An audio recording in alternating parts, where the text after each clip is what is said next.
So welcome to the first video in the Pro Tools Bootcamp video series.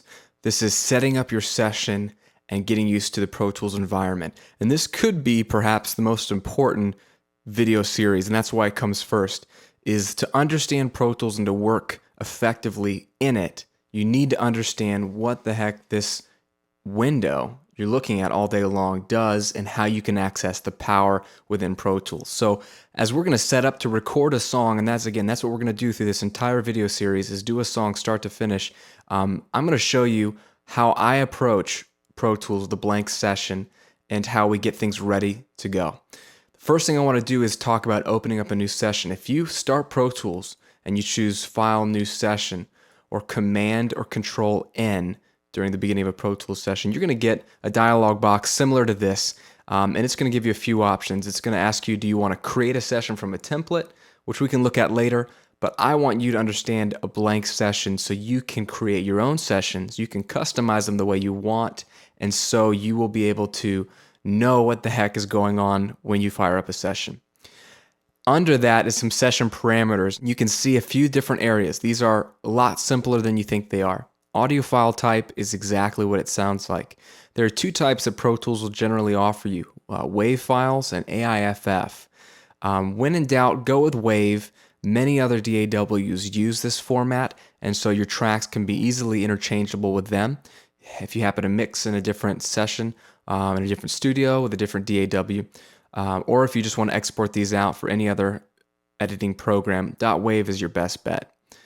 Bit depth is important in the sense that digital recording used to only be at 16-bit. There was a time before 24-bit was available because you're getting a lot more information recorded with 24-bit. These days, I have no reason that I can see to drop back down to 16-bit. 24-bit is becoming a very simple standard, and a lot of your plugins are going to work better and sound better, and your recordings will benefit from recording at a higher bit depth. So you don't have to understand much other than go with 24-bit in your sessions all the time.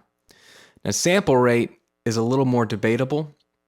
And again, this is stuff that's really boring to most of us, but it's important in only a couple senses. One is you need to know what sample rate you're recording at and what's available to you, because there's certain settings that your song has to be when you bounce it down. And we'll look at that in a later video.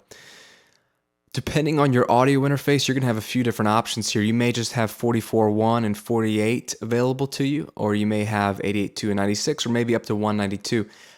These higher sample rates mean you can capture audio into a digital version of it at a more detailed rate, so to speak. Okay, so if you think of a movie has cameras that capture what's going on in real life, and it's just basically it's capturing a bunch of still images and playing them back to back really fast, kind of like an old school flip book, you know? And the higher the frame rate means the more pictures are taken per second to create a real fluid, lifelike motion picture. And the same thing is happening here with audio. The higher the sample rate, the more samples of audio or snapshots of audio are taken in a given second. Okay, so you would think the higher the sample rate that's afforded to you, the better. And you would be right in that it's capturing a more accurate recording. Here's two things. One, when you bounce a track down, we'll see that it has to end up at 44.1 anyways for it to be CD, or 48 if you're recording to DVD audio.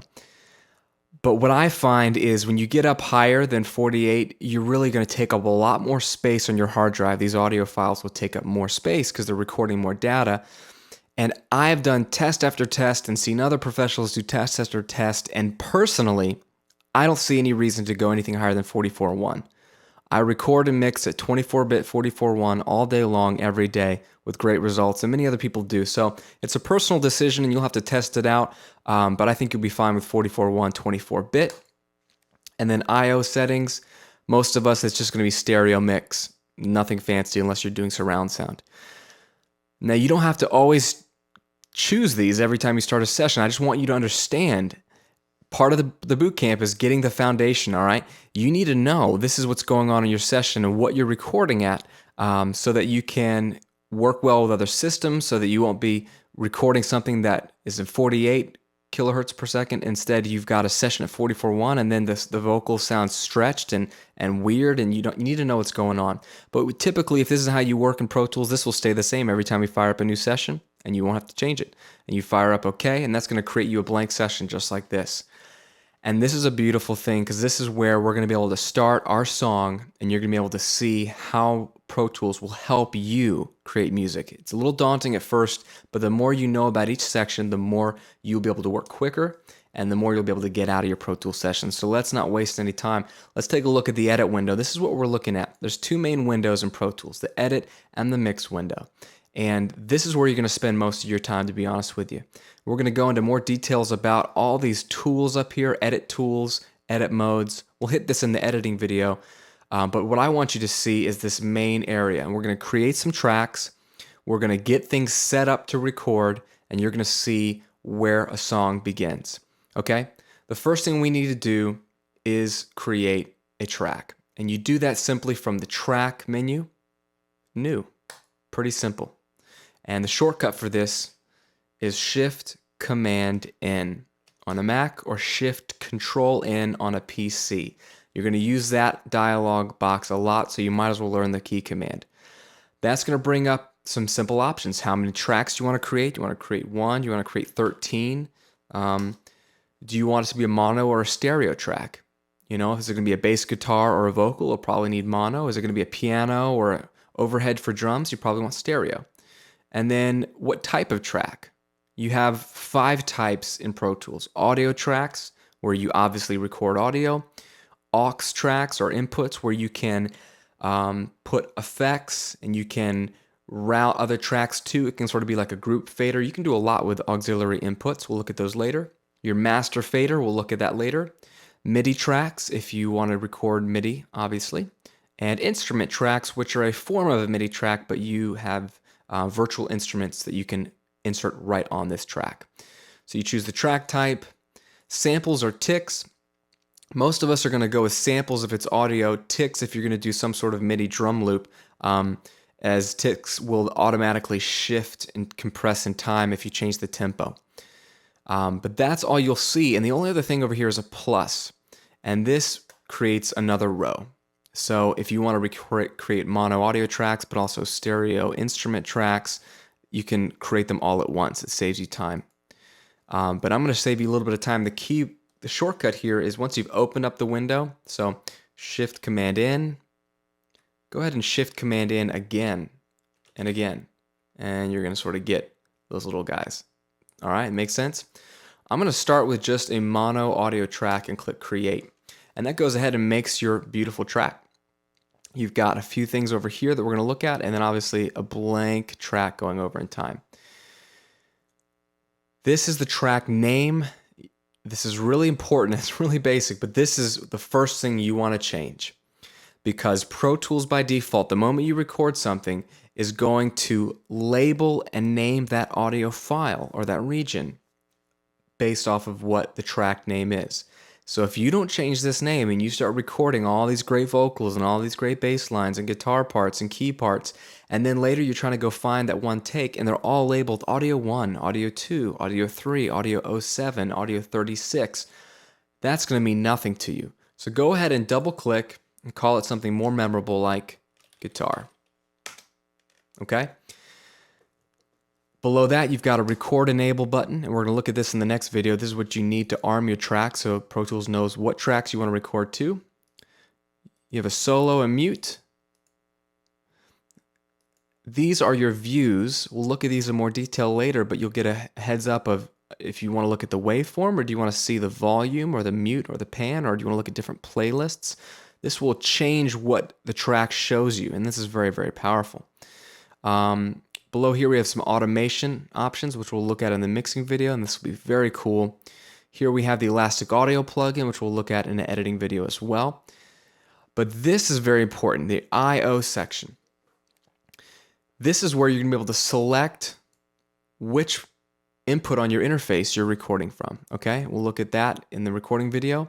And then the output, where you're going to hear this. Okay, volume, and click up and down, a little fader appears. And pan, you can pan left and right, all from the edit window, okay? and Option click will take you back to 0. Very helpful. Or Alt click on the PC. This is your foundation of a track. Now, you can see different things on a track with this little menu here, and this is very, very important. This is your edit window view selector. So you can see I have I/O checked and track color checked because the I/O is visible, and right here the track color is visible. That is it. Now, this is always going to be visible. But what if you want to see comments? And this is very helpful if you say, I recorded with an SM57 microphone, let's say, on my cabinet. You can type in whatever you want, and it's just a little note to yourself. Or I use this preamp, or we had the drums mic'd in this way. You can write yourself a note. Instruments, this is going to be more for routing your MIDI tracks. Inserts, this is where you can put plugins. Sends is where you can send to different plugins or different tracks. Real-time properties, this is where you can adjust some really cool things when you're doing MIDI, and we'll look at that in a later video. But I want you to be aware of all these things being available to you to check or uncheck. You can uncheck them and they disappear, or you can just hold Option or Alt and click, and they will all disappear one by one, whatever you want to see. Okay? The other thing you want to know about is track height. This ruler to the right, you can click and it'll bring up a menu. You can have micro, this is the smallest one available to you, or fit to window, which is really cool, or back to medium. You can do the same thing from this drop down here, or you can just move your mouse to the bottom of the track and you can click and drag. Pretty cool. So just so you know how to control the track, that's really, really important. And this is going to apply to any kind of track you have. Okay, I'm just showing you on an audio track, but this will apply to any kind of track. So what I want to show you now is setting up a click track, getting your tempo ready, because what I like to do is get my tempo and my markers and everything set up before I record a note, okay? So let's take a look at getting a click track into this session. The easiest way to do that in Pro Tools 8 is go to Track, Create Click Track. They've made it easy for you. And what it's done is created an aux input with the click plugin already set up on it. That's all it does. You used to have to do that manually before Pro Tools 8, but now it's automatic. If you press play, there it is. That's your click track. Real simple. So I'm going to keep this sort of, small. I don't really need to see much of it, but it's there. And now we can hear what the tempo is doing, okay? So let's look at setting a manual tempo. And you can do that from the transport, which is a window. It's a small window, so window transport. But again, if you're going to be a power user, you need to know the keyboard shortcut, because this will save you a lot of time, and it's simply Command or Control 1. All right, Command or Control 1 makes it appear or disappear. And depending on what settings you have, you may see some different elements in your transport. You want to make sure that under View, Transport, you've got at least counters, MIDI controls, and expanded checked. Otherwise, it's going to get a little smaller. And obviously, you can set this up the way you want, but what we need to see is the counters, MIDI controls, and expanded, is where we're going to have a lot of options to us with tempo and count off and that kind of stuff. So over here, if this conductor track, this is what it's called, is checked, this is set to follow a sort of defined tempo grid, and I'll show you that in a minute, but let's start with it off so that this is now not ghosted. And this is the tempo of the song. So you could choose 80 and listen to your tempo. A little slower. You could click and drag up to 99, let's say. All right, you can sort of see how that's changing. Obviously, you need to know the tempo of your song before you record it. But if you don't know the tempo, you can use a really helpful tip, and it's called Tap for Tempo. What I do is I simply click here, so it's selected, and I just sort of tap the T key on my keyboard, okay? So if your tempo is a little slower, tap the letter T, boom, tap, boom, boom, tap, boom, tap, boom, boom, tap. You see it's around 94 BPM. Click Enter, and it locks it in. You can see it change up here, 94. Boom, t, boom, boom, t, boom. And your click track's going to follow exactly what you had in your head. This is so, so helpful. So I happen to know my song is going to be at 120. It's a little faster, so you can type it in and click Enter. But use tap for tempo with the letter T key on your keyboard to start all the time. It'll at least get you close, and then if you feel that you want it to be a little faster, a little slower, you can obviously go up, down, a few clicks, whatever you need, but that's going to obviously get you in the ballpark. Here's also where you can change your meter. So you can double click and say, well, really my song is 3/4 instead of 4/4. So 1, 2, 3, 2, 2, 3. So it's going to tell Pro Tools what is the nature of your song. And this is important to just go ahead and tell Pro Tools now so that it will always follow what you're going to do in your song. In my case, I know I'm going to be 4/4, 120, really simple. Okay? But what I want to show you is what if your song doesn't stay at 120? Let's say you slow down in another part of the song. Plenty of music speeds up or slows down or has different feels for different parts of the song. This is really important. What you would want to do is engage the conductor track. It's going to ghost this out because now you're not going to have one static tempo, okay? And what we're going to do is come up here to these different rulers, and you see this one's called tempo. If you don't see tempo, there's a menu up here, and this is your ruler menu. And again, you can see markers and tempo and bars and beats are selected, and that's why I see markers, tempo, bars, and beats. You could also see minutes and seconds for time. You could also see your meter of the song. See what I'm saying? So you can see what you want to see or don't see. And again, option, click, makes it disappear. But right now, I want to see that that's 120 to start out with. But what if you know that about bar 17, you want to slow down? Well, you're at 120. What you do is simply select with the selector tool, this middle one here, select right here in the middle on the ruler and click this plus sign. And it's going to open up a tempo change box, and you want to snap it to bar 17, 1, and I want my tempo to slow down to 100 right there, and click enter. And you can see this little triangle show up and it says 100, and you can even see now the bars, they condense because it's gotten slower. You can sort of see that now, instead of being 4 bars, every single one, you can see just 2 bars there, another 2 bars. So let's take a listen.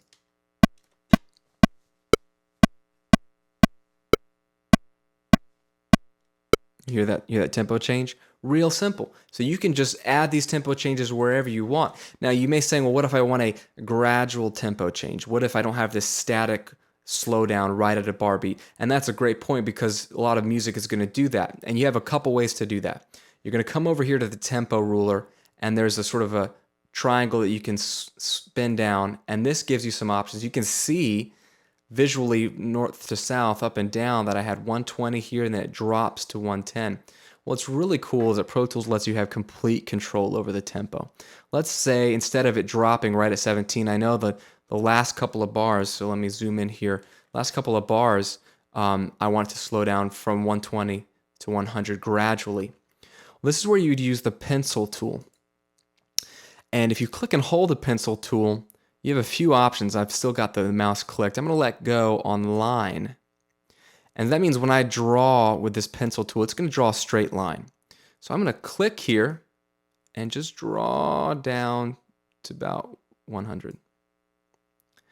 And you can see what it did, putting teeny little tempo changes ever so often, and it's evenly spaced out so that it will end up at 100. Now, I didn't quite perfectly drag it. What you can do is click and drag exactly where you want it to end up. You can sort of see the blue diamonds on either side. If I want it to start a little earlier, I just click and drag that back, up or down. This is giving me complete control. And if I zoom out here, I can take a listen to what the click's going to do.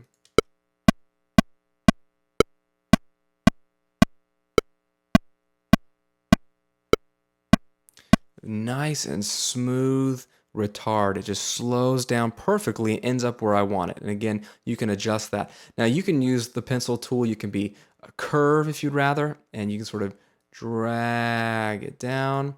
It can be freehand where you could just drag whatever tempo change you want, and Pro Tools will basically follow that.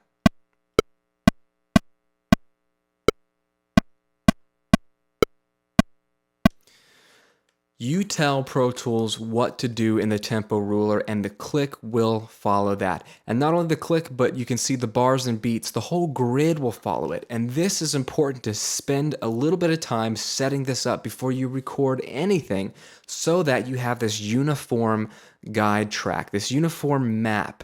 And when we move forward with our song in this boot camp, you're going to see how having the tempo decided is really, really helpful, even on a simple song, as is the one I'm going to do. And this is where you can control it, and when you don't want to see that anymore, just spin it back up, and Pro Tools will know to do that every single time. And one other thing, you can always click and drag and click delete, and those little tempo changes are gone, and you're back to 120 for the whole song. Okay? So in the next video, guys, we're going to set up and record our first bit of audio, and I'm going to show you how to really get your guide track ready so the rest of the instruments will be easy to record and you can fill out the song really fast. Thanks again for watching.